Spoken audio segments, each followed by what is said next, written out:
No scissors, no barbers, no mirrors. So how did humans not end up looking like this forever? For over 100,000 years, humans had hair and no tools made to cut it. It got tangled, it got itchy, it got dangerous. So ancient humans found a way. Several ways, actually. This is the wild, true story of the world's first haircuts. Let's go back, way back. Over 2 million years ago, early human ancestors were covered in body hair, like other apes.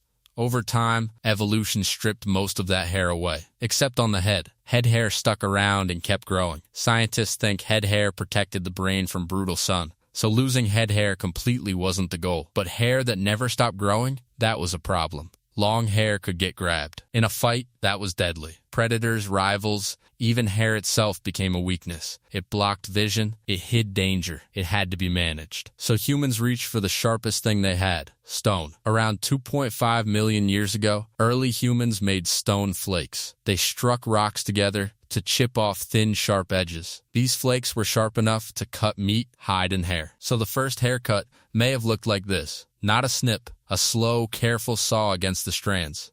It wasn't gentle, it wasn't fast, but it worked. And it gave humans control over their own hair for the first time.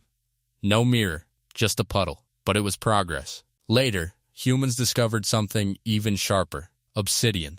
Obsidian is volcanic glass, and it breaks into blades sharper than steel. Even today, some surgeons use obsidian blades for their precision. So ancient humans used it to trim hair with surprising precision. But there was a catch: cutting your own hair was hard. You can't see the back of your own head. Ancient humans couldn't either. So they did what makes sense: they helped each other. The very first haircuts were a group activity, not a solo one. It likely became a bonding ritual, not just grooming. Elders may have groomed the young, passing down the skill. Family groups likely shared similar haircuts, a mark of belonging. Stone wasn't the only option. Some cultures used sharpened shells. Coastal communities found shells with naturally thin, sharp edges. A sharpened shell could saw through hair almost like a tiny blade. Shells were also used for trimming beards, not just head hair.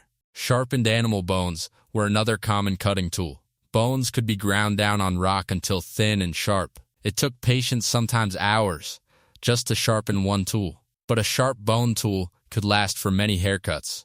Some ancient humans used an even riskier method: fire. Singeing hair with a small flame or hot ember could shorten it fast.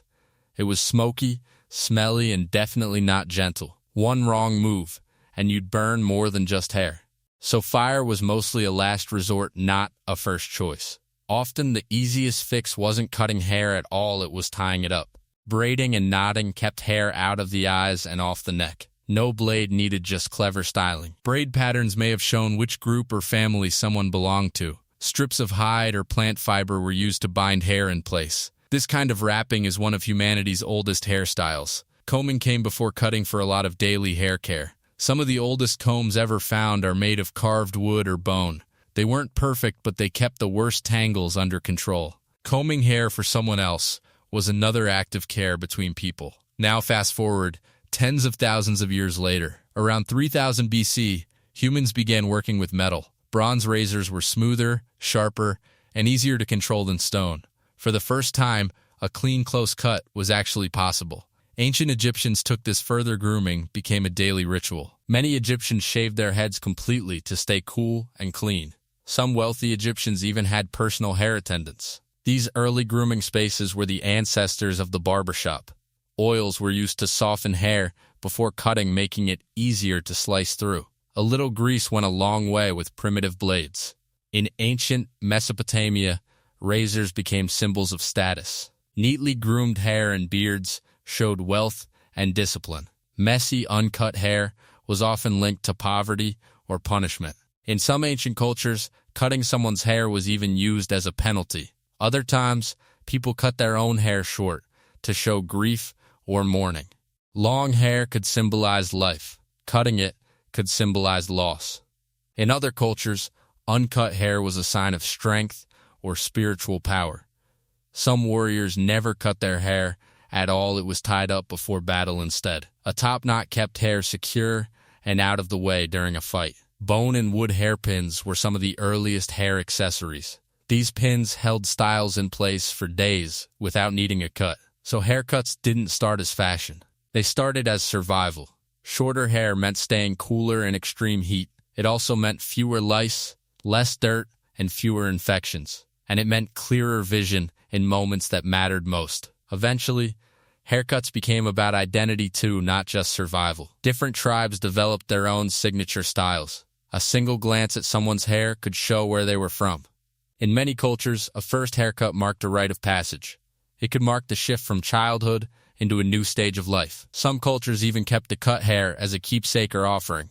Hair was sometimes offered to spirits, ancestors, or gods. In some traditions, hair was buried to connect a person to the land. So a haircut wasn't just maintenance, it carried real meaning. As metalworking advanced, tools kept improving. Iron razors were thinner, sharper, and held an edge much longer. Haircuts became quicker, cleaner, and far less painful. Eventually, some people specialized in cutting hair for others.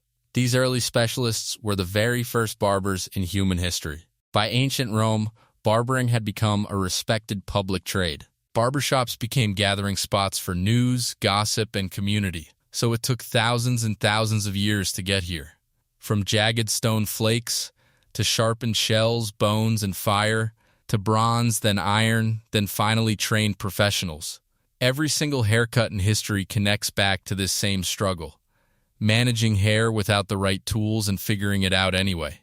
No barbershop, no scissors, no mirrors, just sharp rocks and teamwork. And honestly, that's kind of impressive. So next time you sit down for a haircut, remember, it took millions of years to get that comfortable.